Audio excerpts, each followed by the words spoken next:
시작하겠습니다.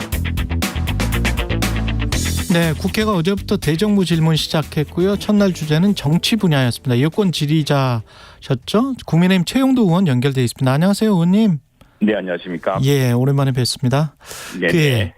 그 정부가 지금 극우 이념 편향을 드러냈다. 이게 야당의 주장인 것 같은데요. 의원님은 동의하시지는 않을 것 같고요.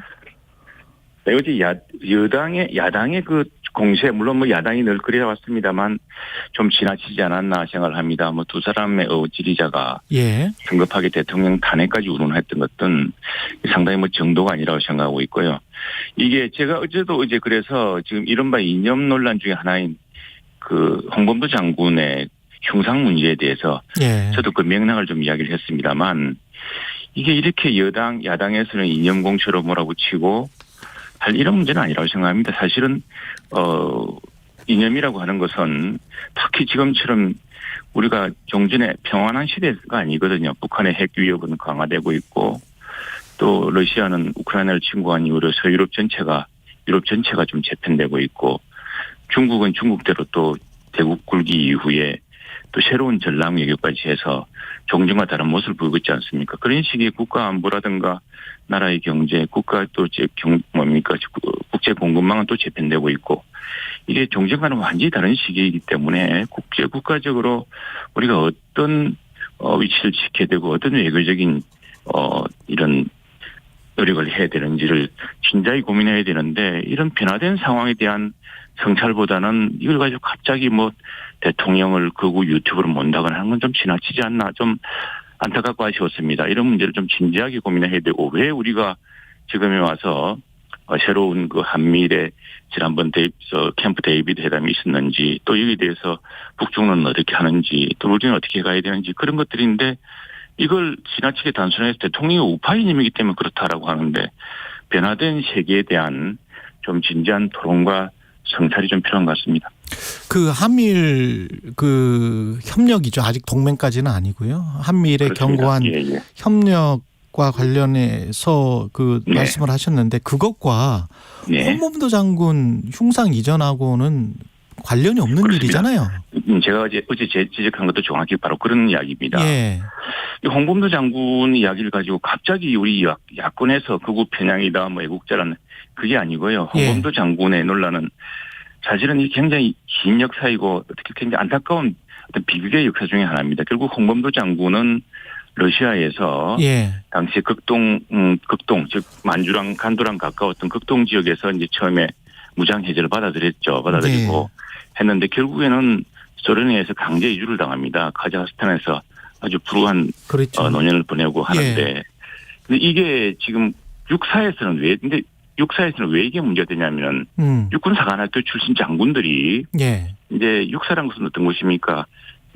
앞으로 우리 육군을 간부들을 이끌어내고 나중에 장차 장군들까지 이끌어냅니다. 육사의 여러 교범 중에 가장 중요한 것은 리더십입니다. 그때 우리 선대 장군들이 취했던 딜레마, 당시 상황, 그때는 어떻게 해야 될 것인가 이런 문제들이 있을 텐데 홍범도 장군의 문제는 그분이 뭐 볼셰비키 정당에 입당했다 이런 것이 쟁점이었다기보다는 처음에 육사 내에서의 논란은 육사 졸업생들, 육사 생도들, 장군들, 전직 장군들 논란은 당시 독립군이 두 갈래로 나눴습니다. 당시에 이제 만주에서 일본군이 아주 뭐 대단한 학살과 하면서 이제 만주 지역 전체를 석권하게 됩니다. 그래서 터전을 잃은 독립군 수천 명이 소련 영토로 들어가게 되죠. 가까웠던 극동 쪽으로 들어가게 되는데 거기서 소련군은 우리 독립군의 기대와 달리 무장 해제를 요구합니다.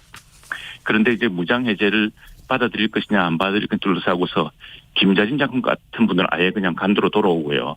또 많은 분들이 그걸 거부합니다. 거부하는 과정에서 소련군으로부터 전차로 무장한 소련군과 이때부터 이제 상당 많은 독립군들이 학살을 당하고 또 포로가 됩니다. 이제 그 시기에 홍범도 장군은 일찌감치 무장 해제를 받아들입니다. 근데 무장 해제를 받아들이지 않은 쪽. 그러면은 당시에 독립군들은 우리는 러시아 적군에 볼셰비키군에 도와주기 위해서 왔다기보다는 러시아들이 스스로 이야기했듯이 약소민족의 독립을 지원하지 않느냐. 그렇다면 우리는 우리가 대한민국 독립군으로서 일본과 싸우는데 당신들이 좀 지원을 해달라 이런 입장인데 반면에 러시아는 소련은 다른 입장이었거든요. 그래서 그럼 그때 장군들은 어떤 리더십을 받아들여야 되느냐. 그냥 무장해제를 받아들이고 적군의 편이 되는 게 나으냐. 아니면은 무장해제에 거부하거나 또는 돌아와서 간도로 돌아와서 끝까지 싸우느냐 하는 이런 중요한 딜레마의 문제가 있었습니다. 물론 이제 홍범도 장군의 선택도 간단하지는 않았을 거예요. 왜냐하면 자기가 이끄는 수많은 부대원들이 그렇죠. 적군의 위협에 처하는 문제가 있고 이 사람들이 잠깐만, 의원님. 그렇죠. 이런 문제가 있기 때문에 이 문제가 충분히 이제 설명은 들었는데 그렇죠. 네네. 근데 그래서 이제 그 문제가 근데 이 문제를 두고서 갑자기 야권에서 이것이 홍범도 장군의 독립행적을 지우려는 무슨 친일적인 행적이다 이렇게 주장하면서 이게 돌연 이념 논란이 되었는데 그 내막은 이렇다는 겁니다. 그것이 처음부터 우리 정부라든가 또는 뭐 사실은 대통령실이 이게 직접 언급한 적도 없고요. 잠깐만요. 이런 상황에서 논란이 커졌는데 이 논란은 우리가 홍범도 장군의 그 봉오동 전투에 빛나는 그 행적과 성리를 지금 우리가 지우려는 것도 아니고 다만 육군 생도로서 장군의 리더십에 대한 문제들 그런 것들을 왜냐하면 당시 다른 선택을 했던 김자진 장군이라든가 또 이범석 그러면 그런 식거든요. 지금 그런 선택을 말씀을 하시면 박정희 전 대통령도 만주군관학교를 선택을 하셨고요. 만주군관학교를 선택했지만 대한민국 백선엽 장군도 간도 특설대 소속이었잖아요. 그래서 지금 보십시다. 그러면 네네. 이왕 있었던 독립군 의병대장의 흉상을 그게 독립군 의병대장으로서 흉상이 아니라 육군 그래 저도 그렇습니다. 저도 육군 사관학교 내부의 논란이 좀 더 긴 호흡의 그 토론을 통해서 좀 좋았을 텐데 돌연 사실 이게 홍범도 장군의 흉상이라는 게 육군 사관학교에 없었는데 몇 년 전에 갑자기 이게 들어서면서 그때부터 육군 사관학교 내부에서 당시에 이제 자유시 참변이라는 것이 육군 사관학교 내부에서 그러면 김자진 장군과 이범석 장군이라든가 또 지청천 장군도 있습니다. 이런 분들의 선택은 어떤 것이냐. 뭐 이런 분들에 대한 논란 때문에 육사 생도들의 교육을 위한 장군의 리더십에 대한 무장해제를 요구받았을 때 무장해제 순순히 응하고 다른 것이 옳았느냐 뭐 이런 선택의 문제에서 그걸 교범으로 삼기는 곤란하지 않느냐 이런 논란인데 이걸 두고서 갑자기 홍범도 장군을 윤석열 대통령 정부가 지우려 한다. 이렇게 야권이 공세를 펼치면서 이게 상당히 이상한 방향으로 흘러왔는데 그런 내용이 아닙니다. 아니 그러니까 이게 육사 흉상이 있었는데 이거를 갑자기 이번 정부 들어와 가지고 이게 바꾸는 것 같으니까. 아니 그러면 육사 흉상은 지난 정부에 갑자기 만든 거 아닙니까? 그러니까 이왕에 있었던 그 가령 뭐 강아지가 이왕에 뭐 집으로 임약으로 온 강아지를 좀 뺏는 것 같은 그런 거잖아요. 아니 내 이야기는 이 흉상을 어디서 없애는 것도 아니고 독립기념관으로 옮긴다든가 뭐 이런다는 거.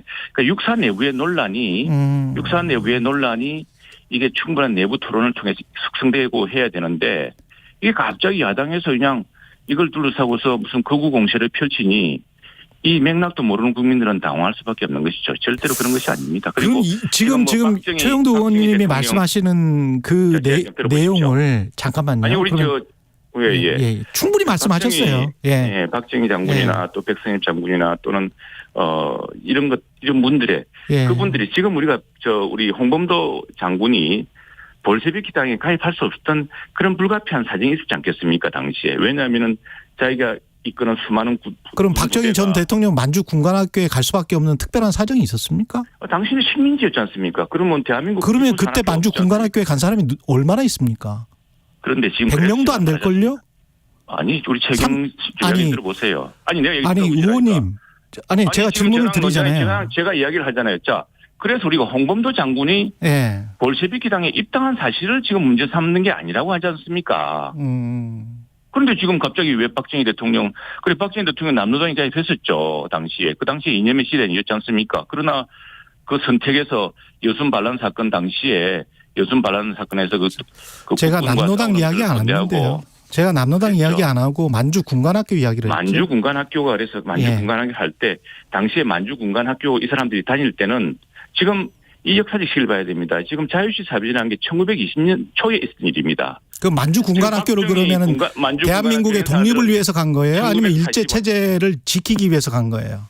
그것도 지나친 비약이죠. 아니 그거는 홍범도 장군과 비교해서 좀 말씀을 해주세요. 홍범도 장군은 어쨌든 부하들과 본인들의 여러 안전을 위해서 적군의 무장 해제를 받아들였고 결국 나중에 소련에 의해서 강제 이주까지 당해서 카자흐스탄에서 참 쓸쓸한 노후를 보냈습니다. 그건 역사적 비극이죠. 어떻게 보자면은. 그리고 당시에 그렇다면은 저 백선엽 장군이라든가 박정희 대통령 같은 분은 당시 태어났을 때가 식민지 아닙니까? 그리고 그 봉오동 전투나 청산리 전투는 박정희 대통령이나 백선엽 장군이 태어나기 전에 이미 끝났던 사건입니다. 그래서 당시에 조선인들이 만주 국가나 간도 특설대를 간 사람이 몇 명이라고요? 몇 명이 있습니까? 몇 명 있었겠죠. 몇 명 있었는데 당시에 그러나 중요한 것은 당시에 일본군 중이면 거의 그 귀족과 가까워요.